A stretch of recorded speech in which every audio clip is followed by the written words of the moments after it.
have this discussion with our panel today. Then Seal Cannon will be along with indie books you might enjoy if you're a fan of The Unhoneymooners by Christina Loren. Then we step into the epilogue and a new chapter in our epilogue history with a new game and a new opportunity for the audience to participate as well as the panelists. So grab your microphone and make yourself known, because here we go with another This Week in Indies with your host, Joe Compton.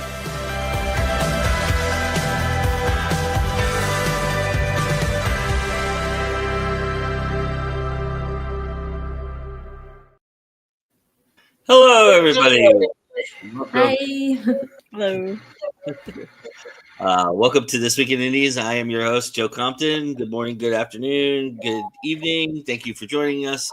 Really appreciate it. It's good to be back. I haven't hosted in a bit, but glad to be here and glad to have this wonderful dais with me to talk a little bit about background characters, which is going to be a fun discussion. So that being said, let's have everybody introduce themselves. And Jessica, why don't you start us off, please? Oh, Lord. I'm Jessica Nettles, author of The Children of Menlo Park. I write historical fantasy and Southern Gothic fiction. You can find me at jessicannettlesauthor.com. Awesome. All right. Lily, you want to jump on it for me? Hi, everyone. You may remember me, but if you don't, I'm USA Today bestselling author Lily Lucchesi. I am also the owner and co-founder of Partners in Crime Book Services, where I offer editing and other authorly services to authors and small press publishers. And I am also a sweet romance author as Samantha Calcott and a dark romance author as S.L. Sinclair. Awesome. All right. Rox? I'm Rox Berkey. I'm co-author of the Enigma series with Charles Brakefield. We write primarily technology thrillers, but we've been dabbling in cozy mysteries and some short stories that we've had a lot of fun with. Awesome. And we'll just have Charles back that up. Hi, Charles. How can you follow that introduction? That was great. But yes, I get the privilege of working with Ms. Berkey and crafting yet one more story that we get to argue about. Nice. All right, DS. Hi, I'm DS McColgan. I'm Swiss actually, but I live in Wales.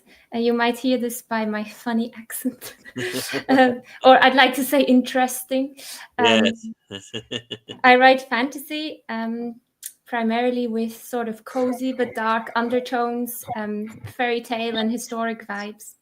Nice. All right. All right.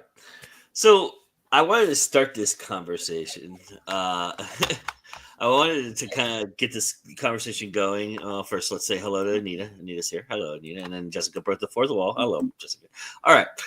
I wanted to start this conversation by talking a little bit about.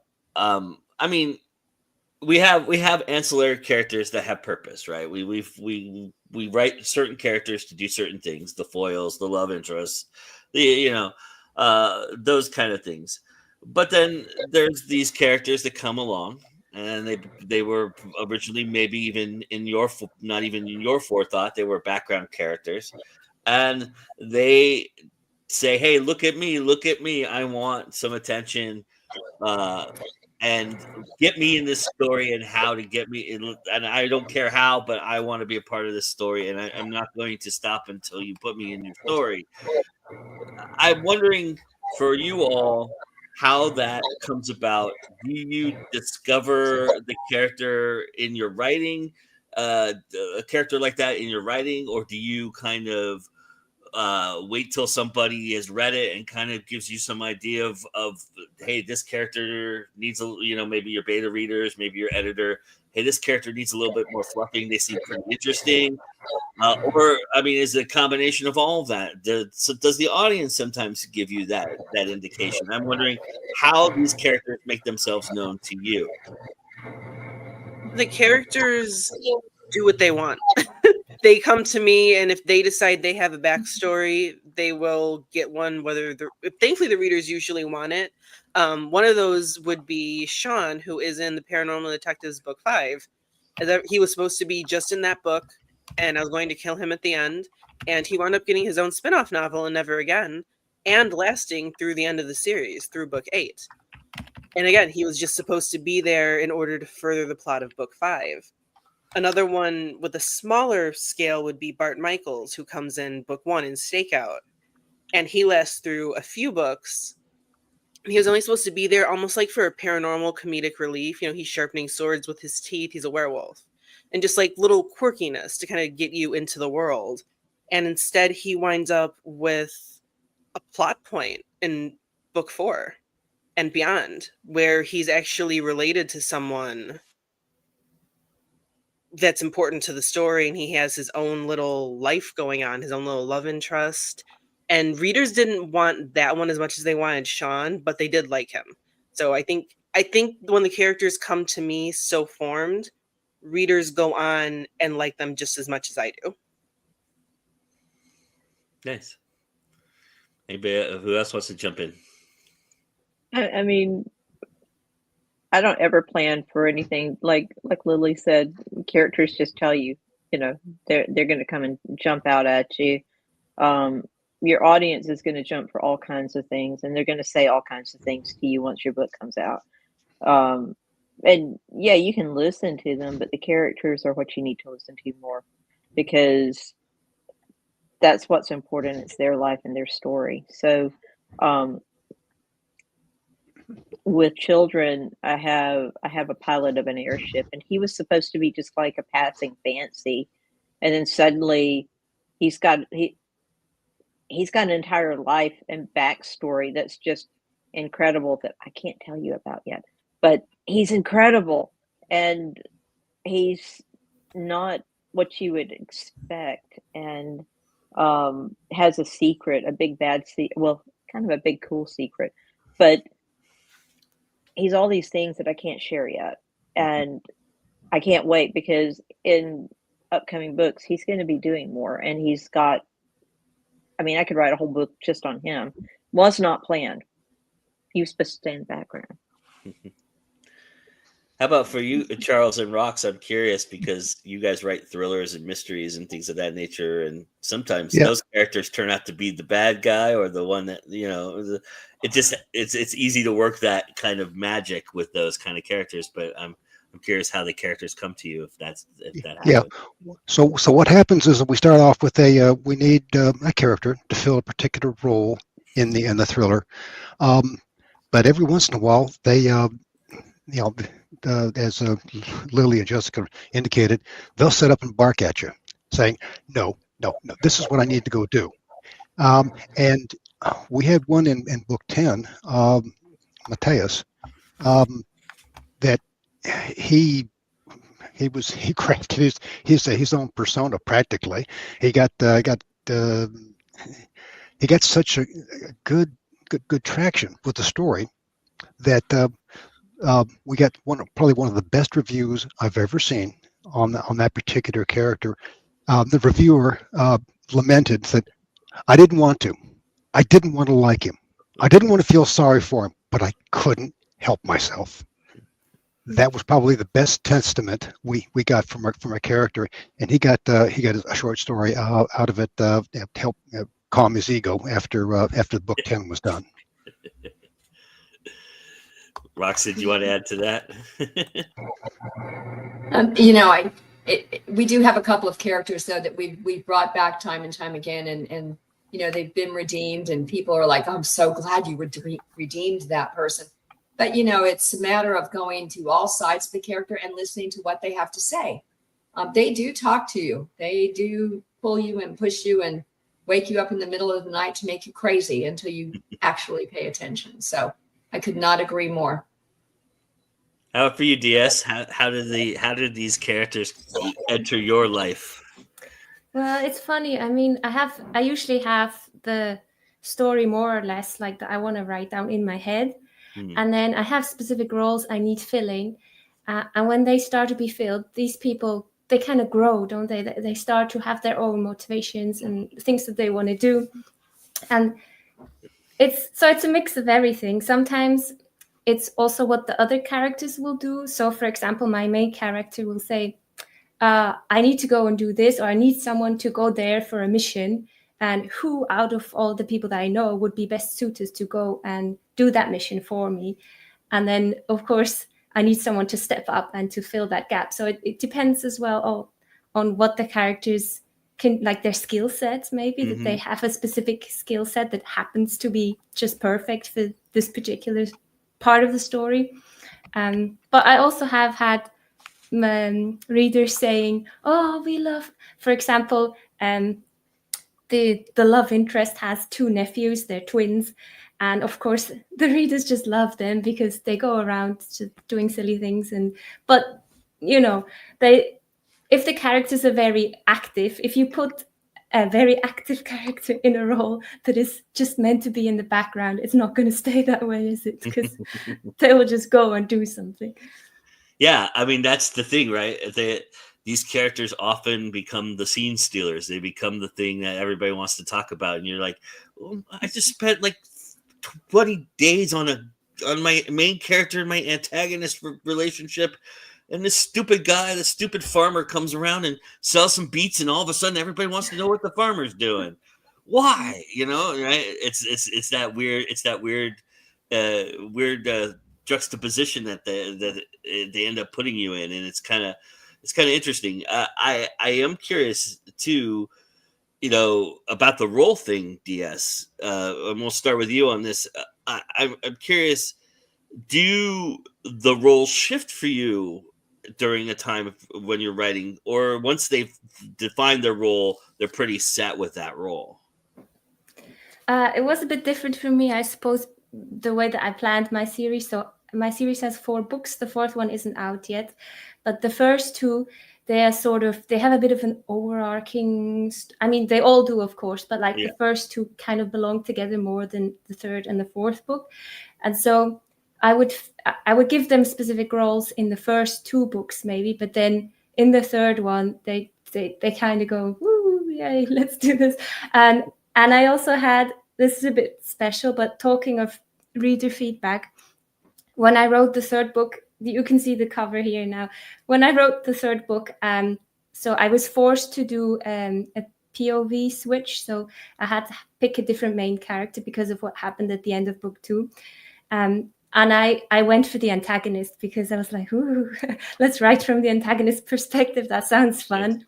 And I have, because I write in German and in English, I have some German test readers and some English test readers. And my German test readers read this and they were like, not so fond of this character. And I was like, oh no.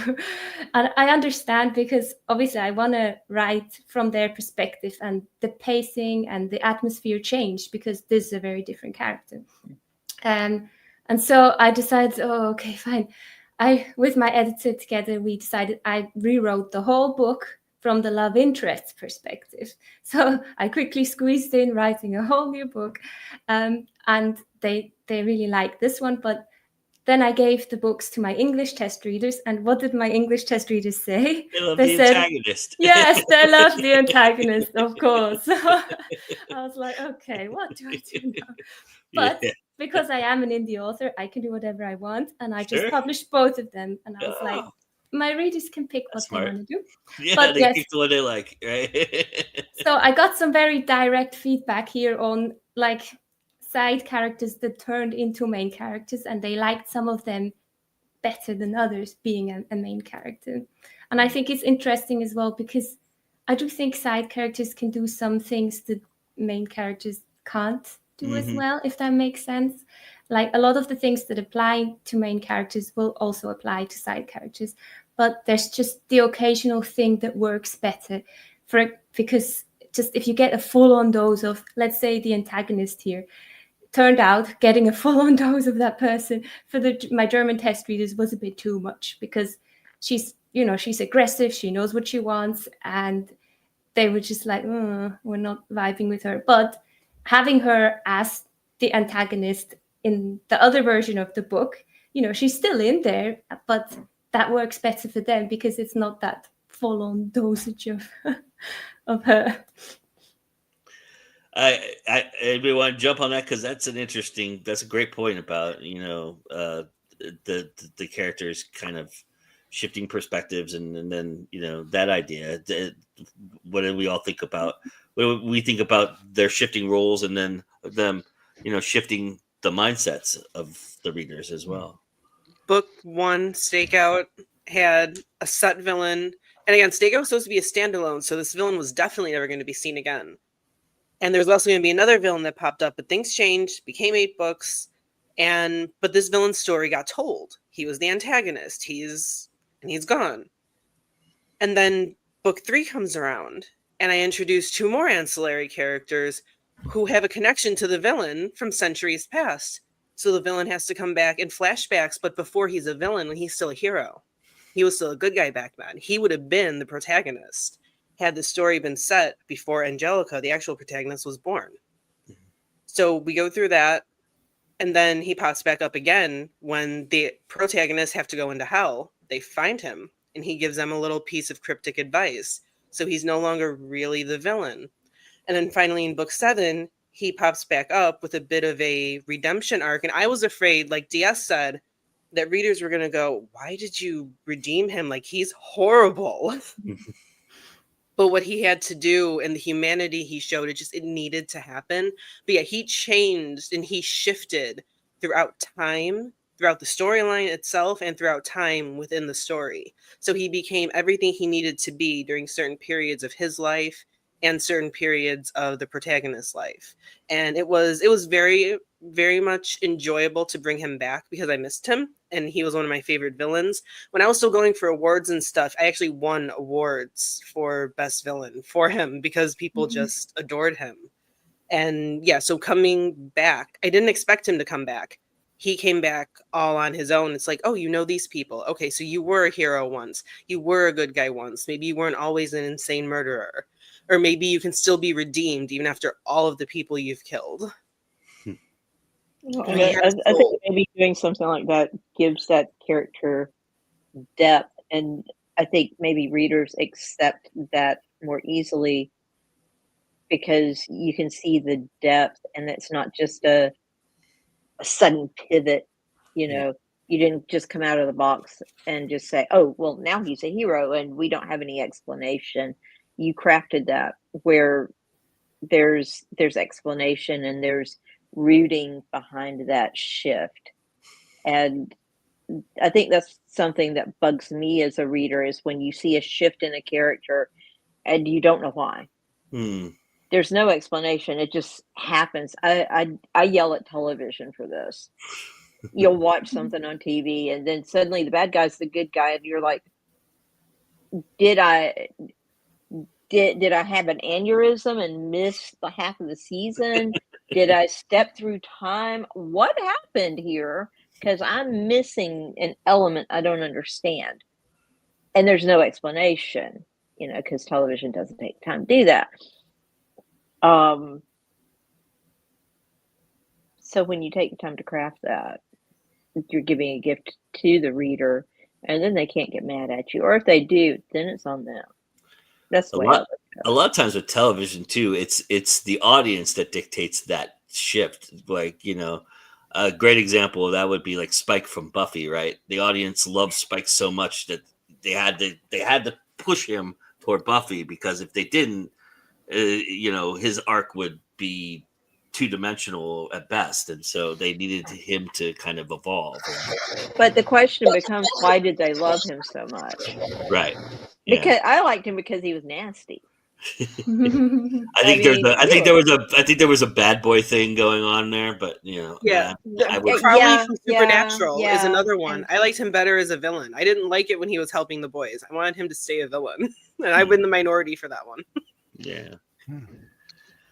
So let me go ahead and jump in there and compliment DS for being able to straddle 2 languages for her books. That's the talent I cannot claim, but because in the techno thriller world, we write across multiple nationalities, multiple countries, because the common denominator is the technology. It's the ones and the zeros. It's the cyber threats. It's so it doesn't matter which language you're speaking. We get to we have because we've been in technology for so many years, we get a chance to be able to relate to people who are like, okay, I want to see the English version. I don't want to talk about the French version or the Spanish version or the whatever. We want the bits from the people who wrote the stuff. So, it's a little easier from that standpoint because we have a common denominator that helps stretch us across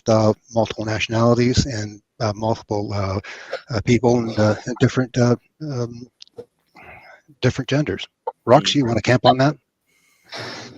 I think that what's important is camping onto, no matter what genre you write in, the bad boy concept just seems to play really well. It just does. And you mentioned it, Joe, and everybody's had redeeming characters and things like that.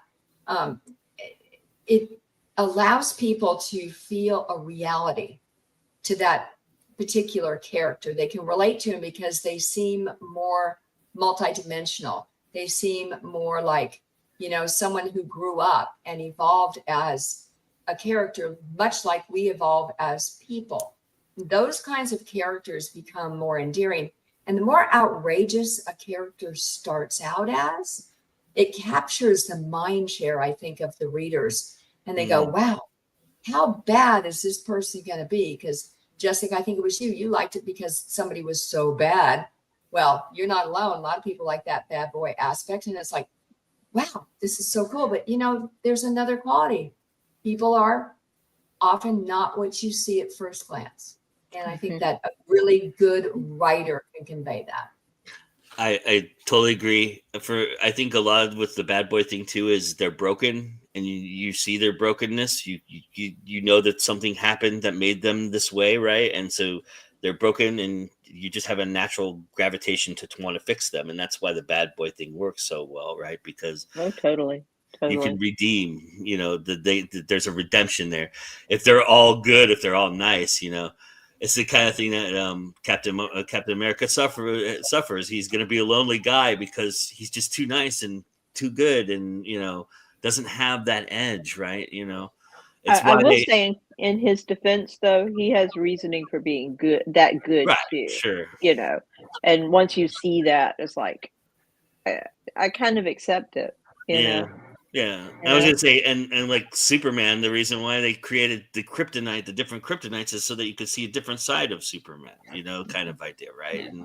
And that's it creates the dimension that you talk about, Roxanne. And I think that's the value of a background character. I think also something that DS so aptly pointed out as well. They can move within the story and do things within the story that help the story overall move around that your main characters can't, either because they're the perspective or they have a rigid law rule box that they have to stay in, kind of idea, to be the main character or the antagonist. I'm kind of curious if that is an appealing aspect for all of you, as well as that you can utilize these characters to do certain things for you that you needed done, not necessarily putting them in a role, but maybe they can steal the plans that the heist needs, or something to that effect, right? Where they can be that catalyst that you needed that Chekhov's gun, or you need that smoking piece of the you need a red herring, often. Yeah. So Joe, what you need is the friction. You need the friction between the good, the good guy. It's a little too squeaky clean, and the one that's like, okay, what's in it for me? And that's what we enjoy, is that friction and that helps. You're perfectly correct. It helps move the story along and bring the reader in. Okay, who's going to screw up next? Who's going to who's going to trip the spill milk on the at the restaurant? Those kinds of things that are like, that's fun. That's where how do you deal with this, and and you get to examine their character as you're going through that friction. We talked about bad boys, but I have to say we've also used the same kind of method, only with a different personality twist, with bad girls who can do things that guys can't do. That's one of the values that we find writing as co-authors, is because we can honestly say to one another at times, there isn't a woman in the world that would say what you just had her say. So we're going to change that dialogue. But conversely, we can do the same thing with guys. So.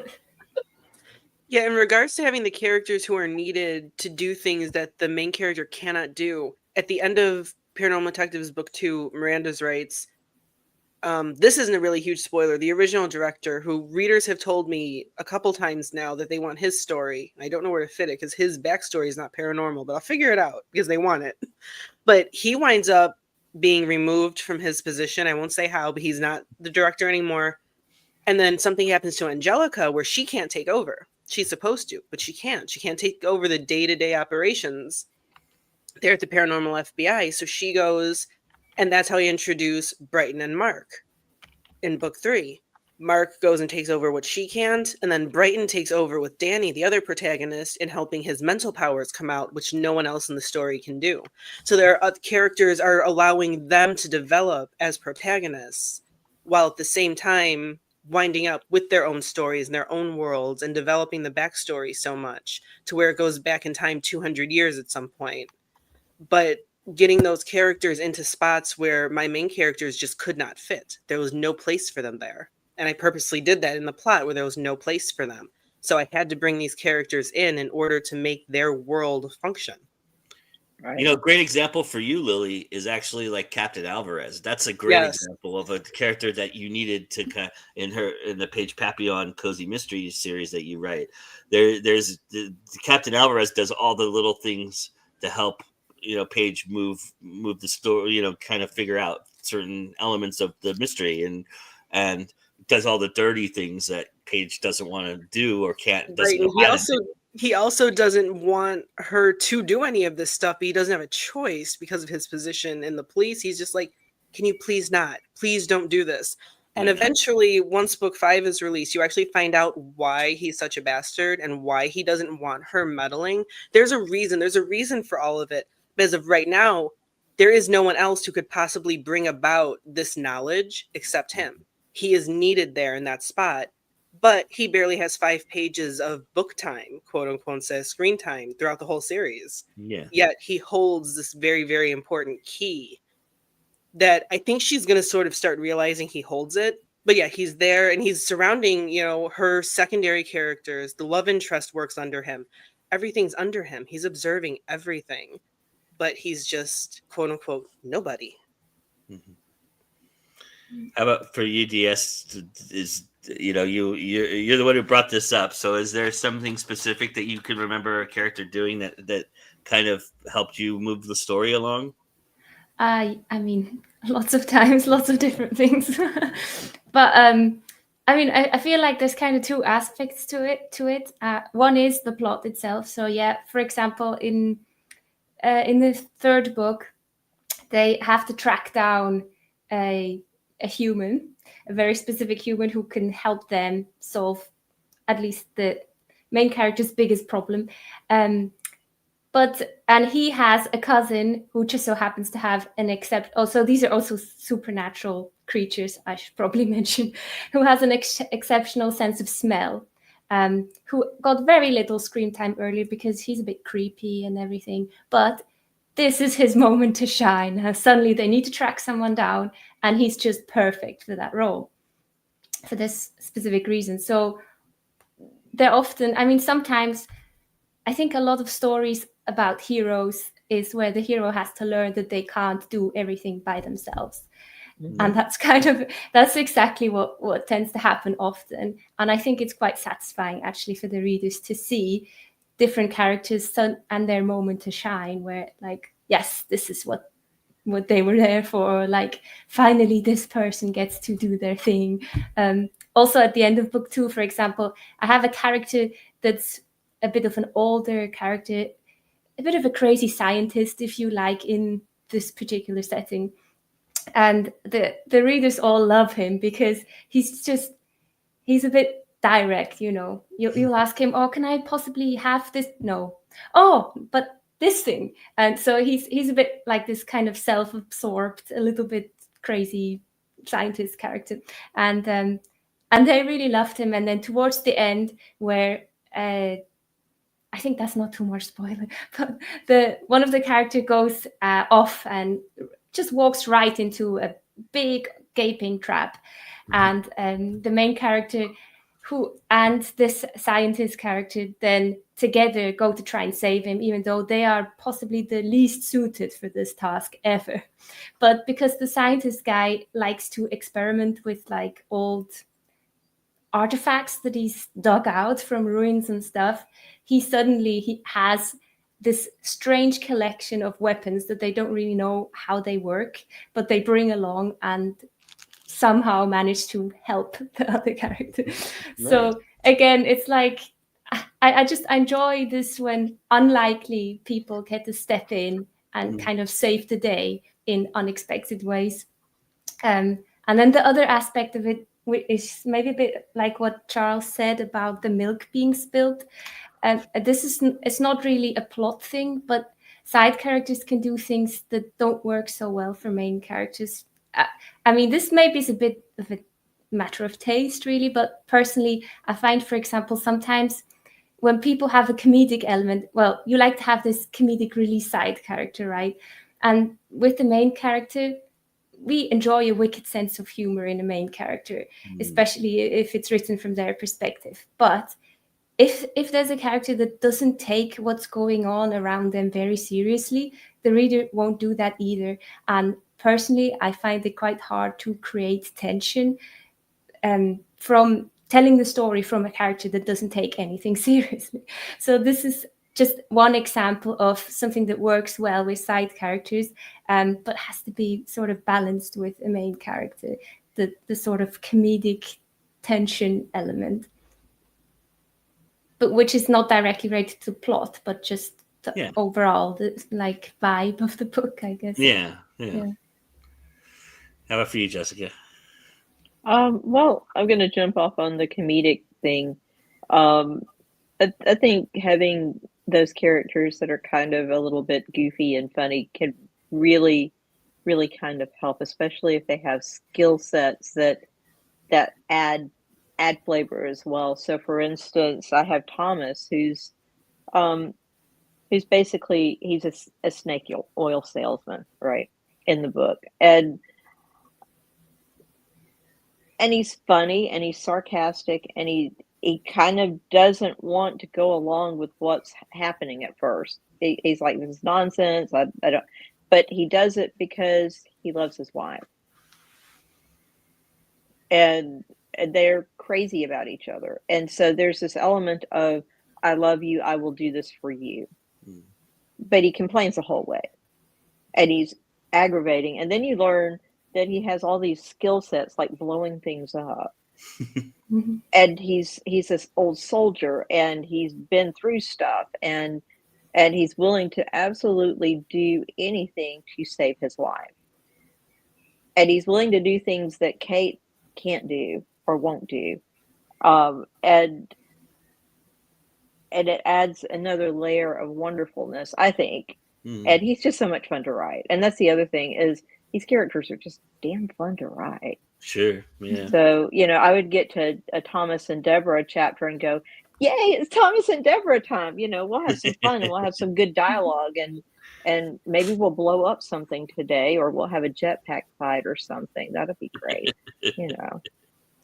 I love those two. I wonder from okay, so you all have kind of alluded to the idea that a lot of these characters have backstories, and whether they've appeared already yet or not, they're coming, and more of who they are and why they do what they do is going to come around eventually, and we're all going to find, as readers, we're going to all find these things out. How often have you had to create a backstory on the fly? Is that something that you do often with a lot of these background characters, or do you always have the background characters? You have all your characters lined up and you have definitions for all of them? For Mark, who comes in Life Sentence, I knew Brighton's backstory right away. I didn't know Mark's. And I had to kind of come up with that on the fly because it's like, wait, how did you get into the PID? Like, how everyone comes into the paranormal investigative division of the FBI is a story in itself. and I never give his. And I realize as I'm writing it, like, wait, how did she meet him? How does she trust him to run the U.S. branch out of Chicago, her branch, the foundation of it? So I'm writing like, well, shit, okay, something better come to me as I'm typing today. It did. But he's the only one that did not have a story. Before he's reincarnated, that's not a huge spoiler, you find that out pretty quickly. Before he's reincarnated, his past self, he had a past. Because it was related to the villain that I repurposed later. But him in the present day, he had absolutely no past. I'm like, oh shit. A lot of times I have no idea. I'll be like coming along and realize I need somebody, and so I'll have a name, and then suddenly they'll start telling me things. Or occasionally I'll do an interview.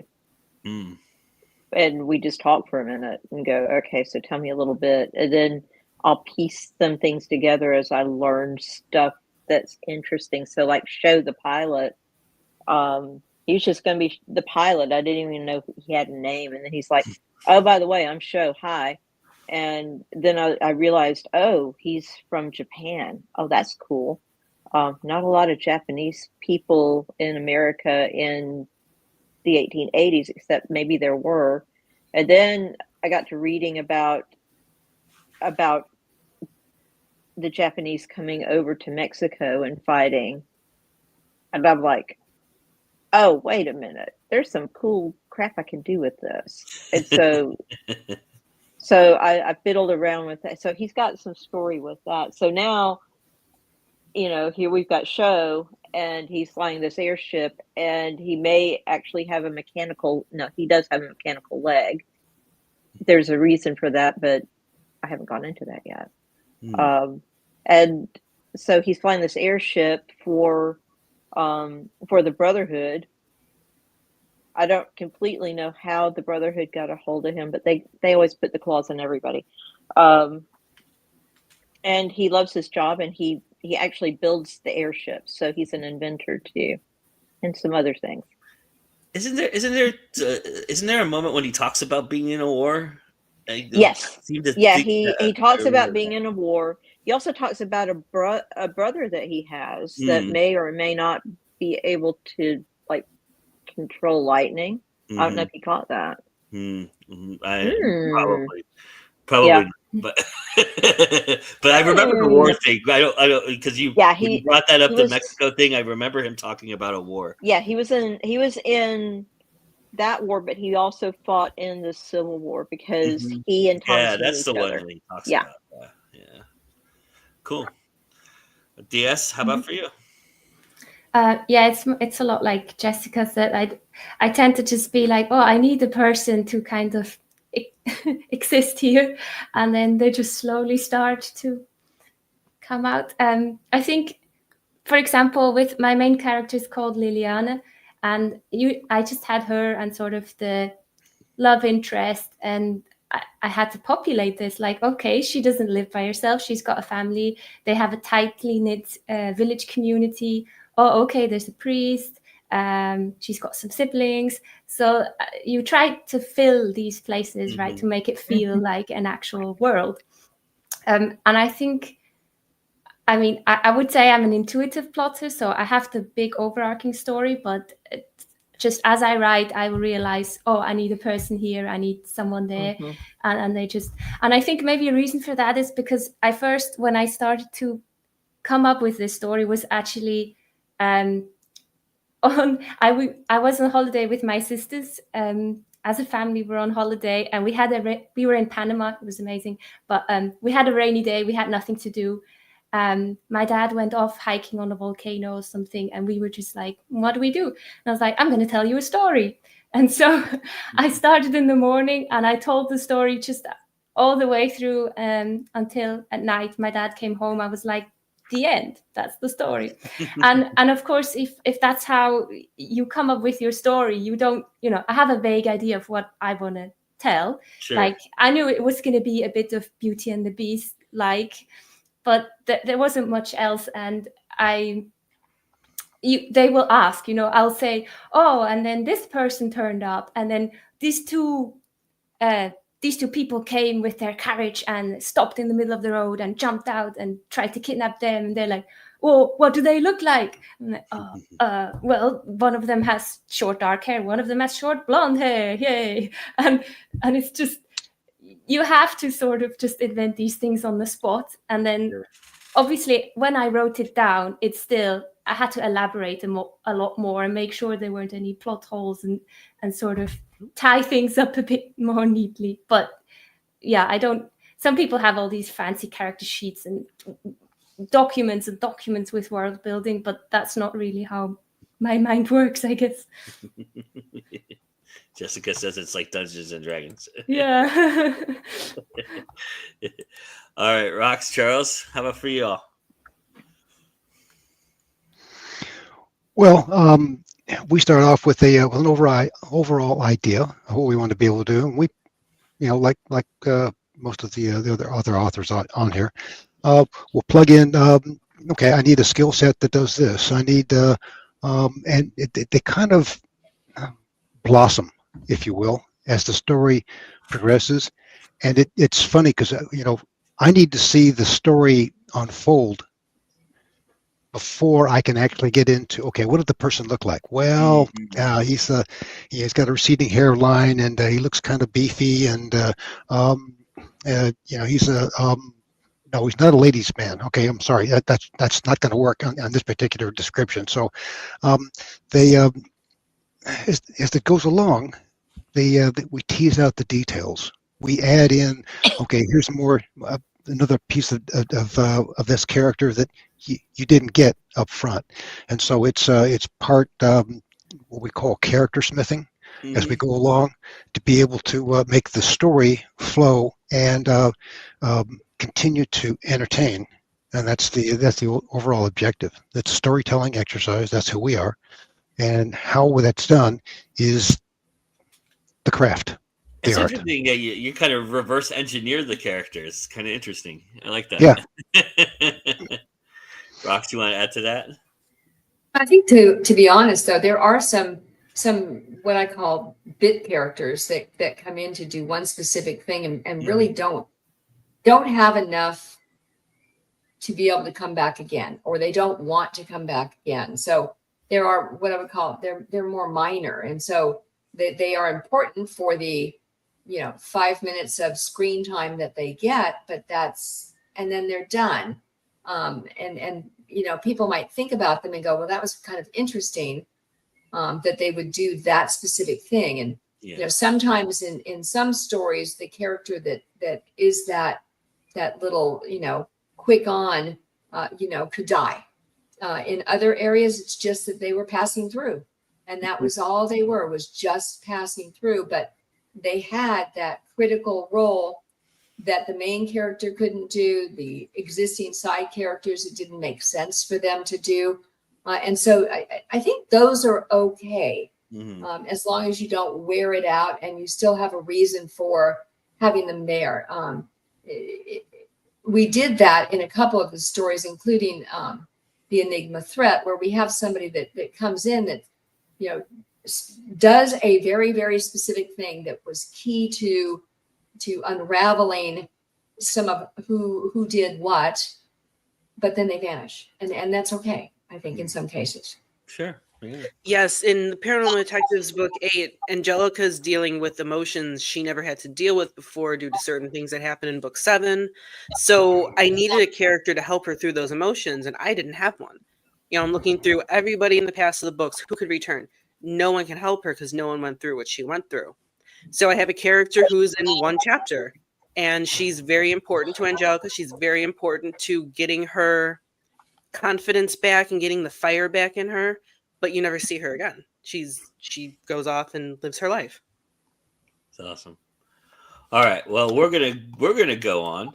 We're already living our lives, but CL Cannon makes our lives better each and every week with D&D Connection, because she gives us indie books that you might enjoy if you're a fan of certain mainstream authors and mainstream books. And today she's got something from Claudia Loren called The Unhoneymooners. Enjoy that, and then we'll be back to talk a little bit more about ancillary characters and do the epilogue and wrap things up. All right, here you go.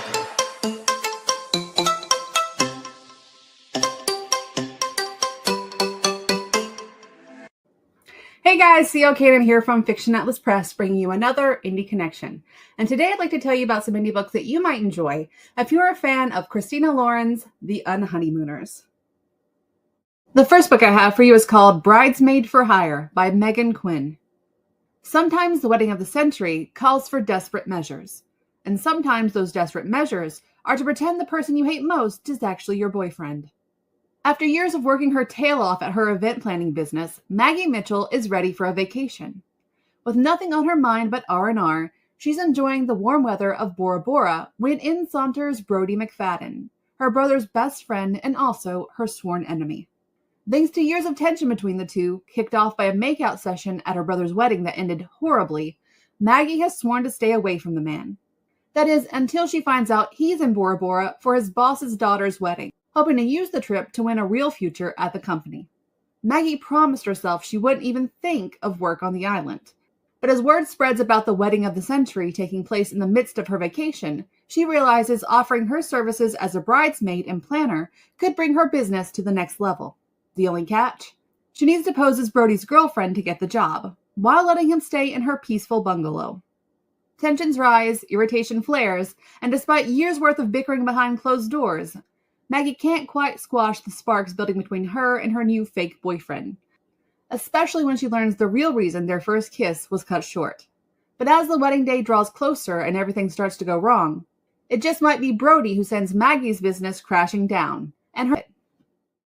The second book I have for you is called The Best Wrong Move by Lily Parker. Celebrity news anchor Olivia's live-stream public humiliation. Her almost fiancé Rex says no. Desperate to escape, Liv flees to Hawaii. Stunning sunsets and ocean views will help her plan her next move, only to find Rex there too. With his new girlfriend, Rental, wearing nothing but red lacy underwear, she knows that things can definitely go from bad to worse. Until she's rescued by gorgeous and mysterious surfer Dom, who looks like he's walked straight out of the ocean and into Liv's fantasies. Their not-so-meet-cute turns out to be the perfect solution to get back at Rex, a fake date. The plan is foolproof. Dom needs a distraction, Liv needs revenge. But the more Liv and Dom fake it, the more the kisses start to feel a little too real. And in paradise, playing pretend has never been so tempting. The next book I have for you is called Royally Rearranged by Emma St. Clair. There will be a royal wedding. The only question, who will be my groom? An arranged marriage isn't the worst fate for a princess like me, especially because I've been in love with my intended groom since we were children. But when my prince shows up with an American girlfriend instead of an engagement ring, all arrangements are off. The clock is nearing midnight. I won't turn into a pumpkin, but if I'm not wed by summer's end, I'll forfeit my kingdom. Just your typical royal dilemma.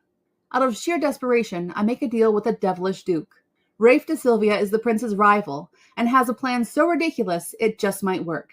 One moment, Rafe seems to relish making the prince jealous, and the next, he's making me question everything with his words, his touch, and his ability to melt my ice princess persona. I'm not always given to the luxury of choice, but now I have a huge one to make. I only hope I don't lose my crown, my heart, or myself in the process. And the last book I have for you is called Fake Marriage Planning, Inc. We Don't Provide the Fiancé by Anne Hagen. Can a fake romance lead to true love? Iva Romano runs a successful event planning business specializing in weddings with her best friend John, but secretly operates a side hustle staging fake nuptials for clients with something to hide. When investigative journalist Cheyenne Moore asks her to plan a sham wedding to fool her conservative family and to pose as her fiancé, Iva reluctantly agrees despite her ethical reservations. As they pretend to be in love and hurtle through wedding planning, the lines between real and fake begin to blur. Iva struggles to reconcile her growing feelings for Cheyenne with her concern about the morality of their deceptive arrangement. Further complicating matters, a rival wedding planner finds out about Iva and John's secret side business and threatens to expose them. In the end, Iva and Cheyenne will have to decide if their relationship is based on lies or love. Will they take a leap of faith to find their own happy ending? Or will the falsehoods tear them apart? Okay, that's all for me this week. I'll see you next week on the Indie Connection. Bye.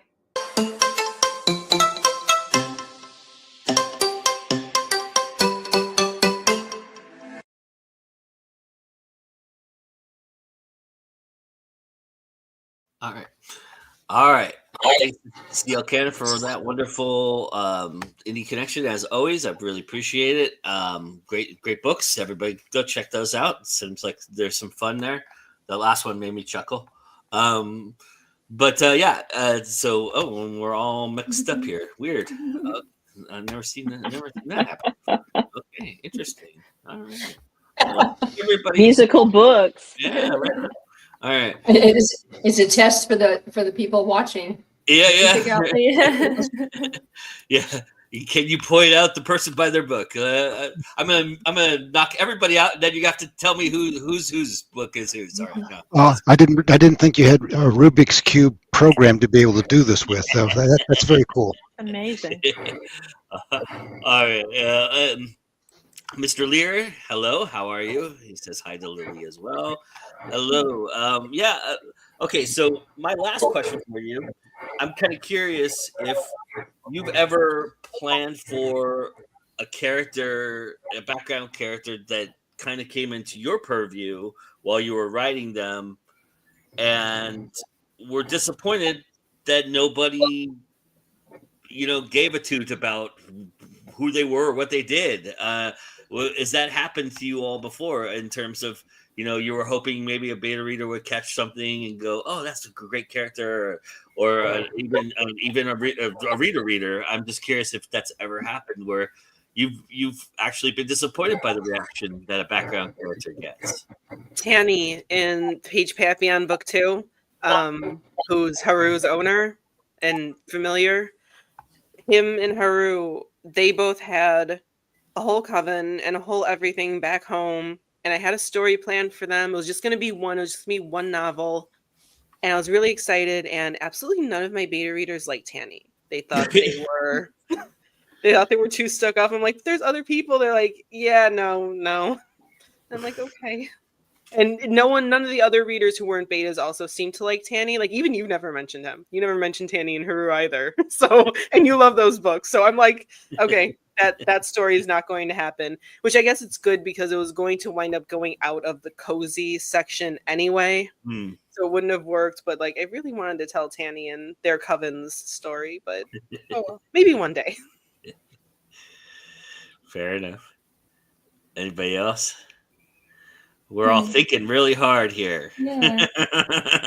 I think the only time that it's not quite that, but it's the closest thing I got. So Liliana, my main character, has a cousin called Valerie, and they sort of grow up together, and she's kind of like her best friend.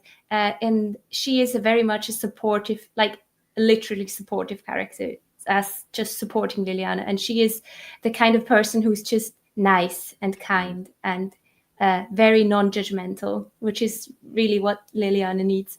And maybe because of that, or maybe because Liliana, unfortunately, sort of thinks that she's a bit simple, which isn't really true, but I think a character can come across as that if they're sort of too nice. And maybe I did it a bit too well in the way that readers also perceived her a little bit like that. But I have a great plan for her for the fourth book, which I'm not going to obviously talk about too much. But I'm hoping that really will change their perspective of how the readers, and obviously also how Liliana sees her. Cool. So Joe, we had when we started the series, the Enigma series, we had a rather cleverly fiendish cyber bad lady, Ling Po, and she flirted in and out with being good and being bad, and we got to the end of the book, and then we had written it so that she was going to get whacked. With like, okay, well, we're tired of this character. The editor stomps back into our office and yells, "What are you doing? Have you lost your mind?" She cannot be killed. There it is. And so, as it turned out, she made sporadic appearances in book 3, and then again in book 6. She gets kidnapped, and they have she's an interesting character. They sanitize her identity, put her into another role, but she's so brilliant that she's always working on something that some bad character, some bad actor wants, and so she's always the subject for and targeted for acquisition by the bad people. She's Chinese. The Chinese are happy to be able to repatriate her and put her back into her role as a cyber threat to the rest of the planet. So, yeah, it worked out well. That heavy edit. Yeah, I love it. The editor was the one that said, "No, it's not happening." Sometimes we have to yell at our clients a little bit, just a little bit. Oh yeah. How about you, Jessica? I've not really had anybody say, "God, I really hate this character. You should off this character." I think the closest has been with edits for children when John came back to me and said, "Okay, so you have to cut out like 7 of the 13 children you have in this book because it's too many characters." Mm-hmm. And I mean, I was all for it because it was just too much. And being a first-time novelist, you don't know these things, right?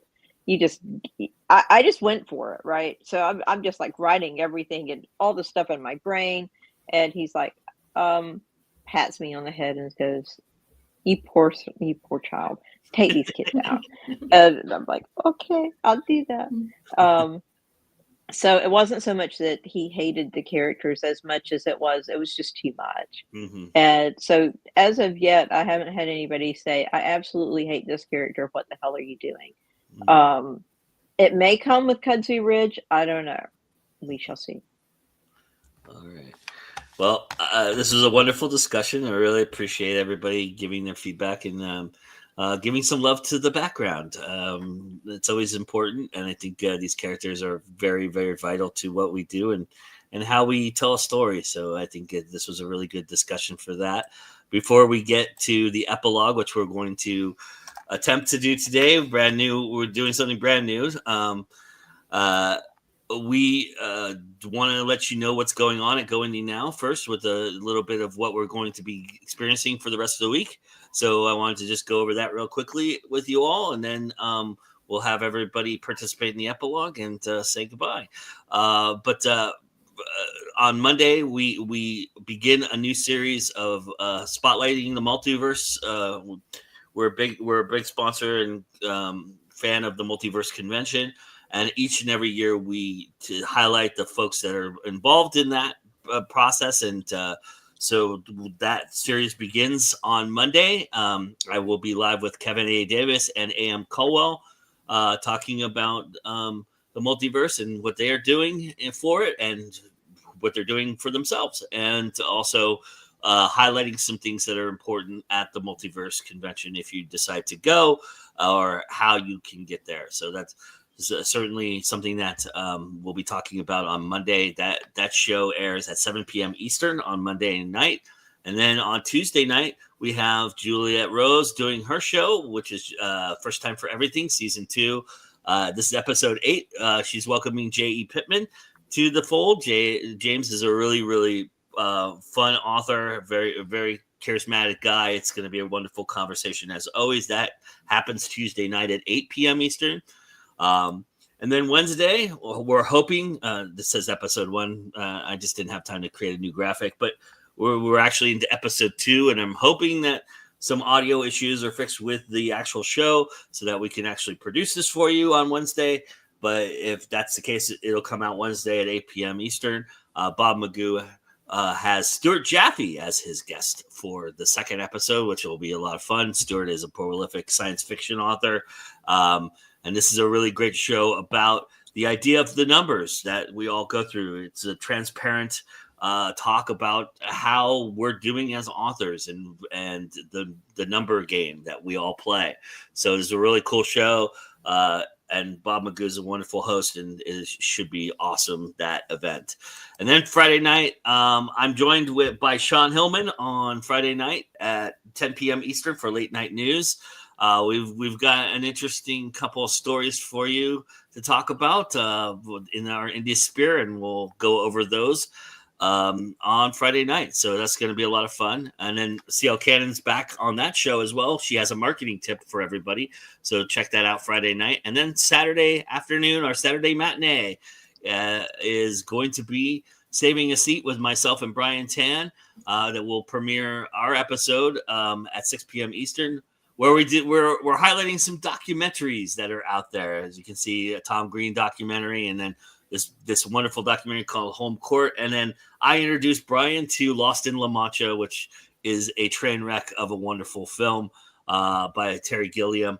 And you'll learn more about that on Saturday. So that's what's going on. And then, of course, we have This Week in Indies for Mother's Day next week. It's going to be a wonderful, wonderful show. We're doing something really different on that show. By the way, it's called Build an Alien. So we're going to build an alien on that show. So that should be a lot of fun. And Sean is actually hosting that show. So SM Hillman will join you for that. And Jessica's on that episode as well. So Jessica will be back next week for that. And then that being said, let's jump into the epilogue and get everybody here involved.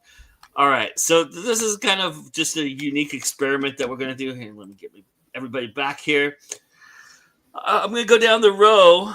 I hope everybody is ready to rock and roll. And Rox and Charles, I don't know how you guys decided to handle it. If you guys are going to each read from a book, that's totally fine with me. If you each want to read a different blurb from a different book, or if you wanted to back and forth the blurb that you were reading, totally fine with me. I don't care.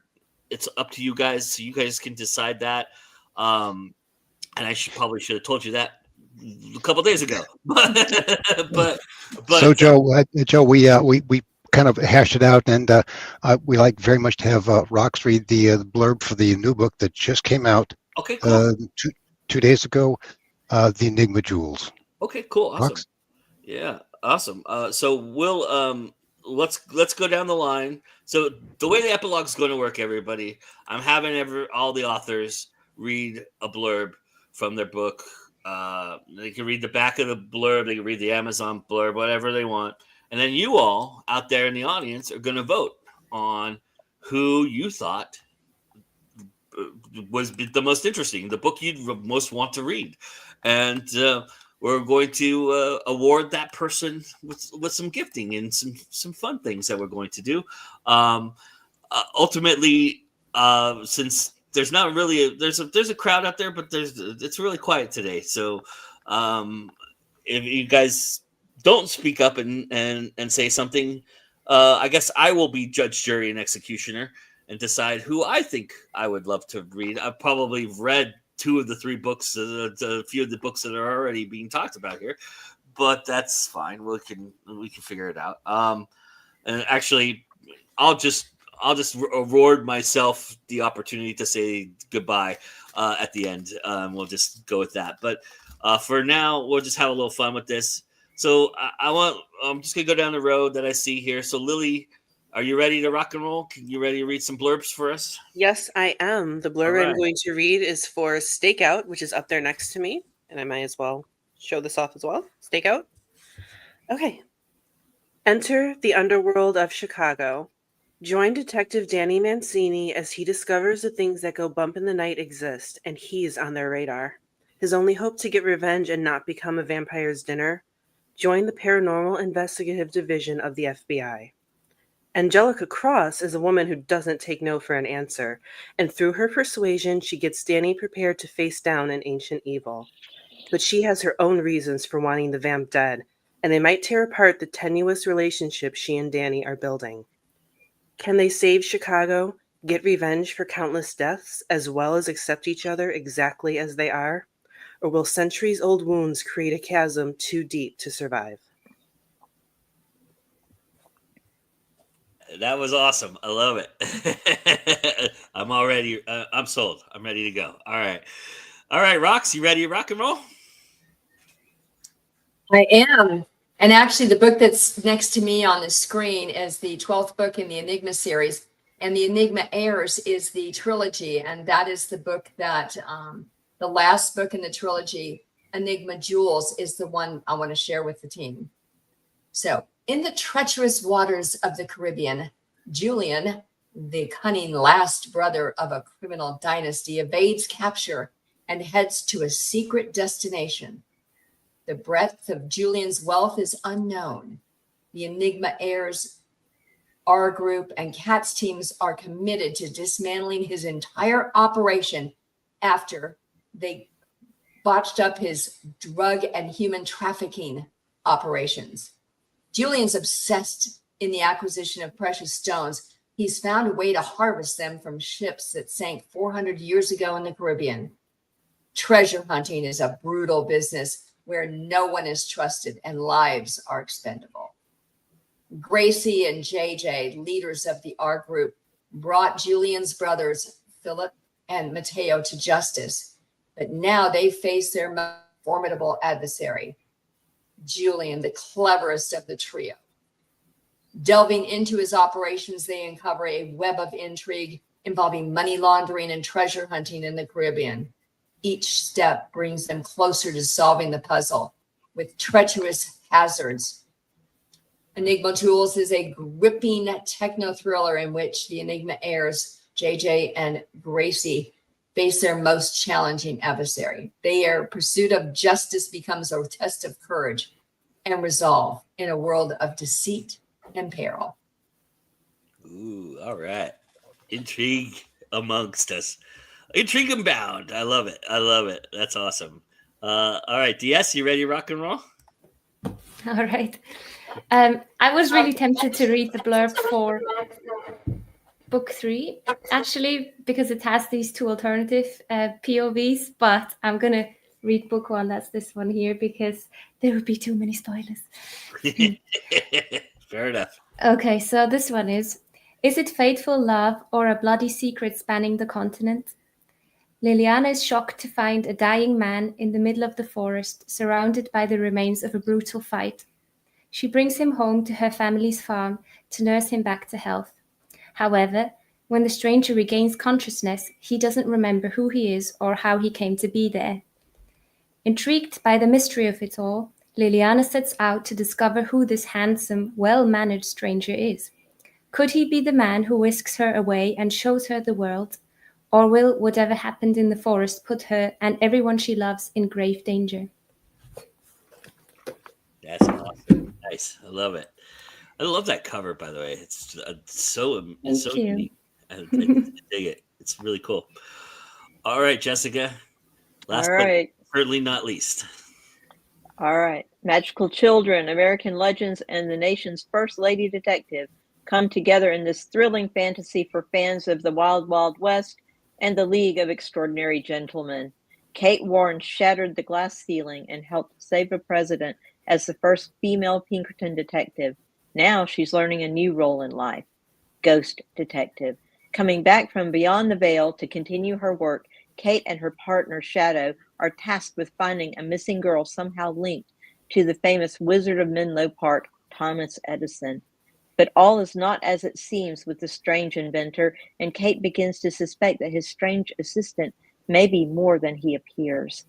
What she learns is that Edison, the girl, and all her strange siblings are involved in something much deeper and far darker than she ever imagined. Now Kate and Shadow must join forces with a traveling snake oil salesman, a semi-retired combat airship pilot, Edison's most famous rival, and a legendary riverboat captain, and itinerant scribbler of tales to keep Edison and his mysterious cohort from calling forth an ancient power and possibly the end of life as we know it. Awesome. Very cool. All right, Jessica, I'm going to start with you. Tell everybody where they can find you. You can find me at jessicanettles.author.com. You can find me on Facebook and Instagram, Steampunk English where you'll see my cats, my crochet, and occasionally some baking. Come see me. Awesome. All right, DS, where can everybody find you? Amazon. I also have my own website. It's www.ataleofbooks.com. And then I'm also on Instagram at @ataleof_books. And on Threads, same name. Yeah. Awesome. All right, Charles, where can they find you in Rocks? You can find us at enigmabookseries.com, and you'll be able to get snippets of the books and the audio books. We have multiple medias for every one of the big books in the series that we offer. Awesome. All right. Lily, where can they find you? First, thanks for having me once again. You can find me at lilyluchesi.com. All of my books are on Amazon and in Kindle Unlimited. I am working on getting a store up. And you can also find my contemporary romance works for adults, not for the faint of heart, at slsinclairauthor.com. And if you are an author in need of editing, formatting, or other assorted services, you can go to payhip.com/partners in crime book services and drop me an email, check out what we do, and hopefully I'll hear from you soon. And finally, I am also running a Kickstarter for the 10th anniversary of Stakeout. It's very funny that Stefan came up on the bottom as soon as I started talking about it. That is running for only 11 more days. It's an exclusive edition, and once these 11 days are up, you may never be able to get it again. And here you go. You got testimonial. Oh, hey, Jody. Jody. Yeah, she is absolutely wonderful. And Lily, you were the winner. You got votes in the chat. So oh dear. I'm gonna let you finish this off, but let me just say goodbye. Say where you can find us at real quick, and then I'll put it back on Lily, and she can say the magic words to take us out. But if you've never been here before, thank you for joining us. Welcome to Go Indie Now. Hopefully you'll come and check out the other programming that I mentioned earlier. And if you didn't see that, go back and rewind this show and watch that little part. It's about 6 minutes ago. And you'll be able to see all the shows that we've got going on this week. We've got a full week of shows, so it's going to be awesome programming all week long. We're really grateful for all of you. So please hit that like button, subscribe, comment, do all the things that you do, because that all helps all these wonderful authors get more seen out there. And this show gets seen and talked about as well. If you are watching this on the replay and you want to vote for another author of the blurbs you heard, please put that in the comments below. And I will pass that along and let everybody know if more votes came in and what that means, and because it will help them a little bit if you do vote for them. So do vote for them. But that being said, we're all set to go. So Lily, take us out. Tell everybody what time it is. It's always time to go indie now. Bye. And they didn't have it queued up, so.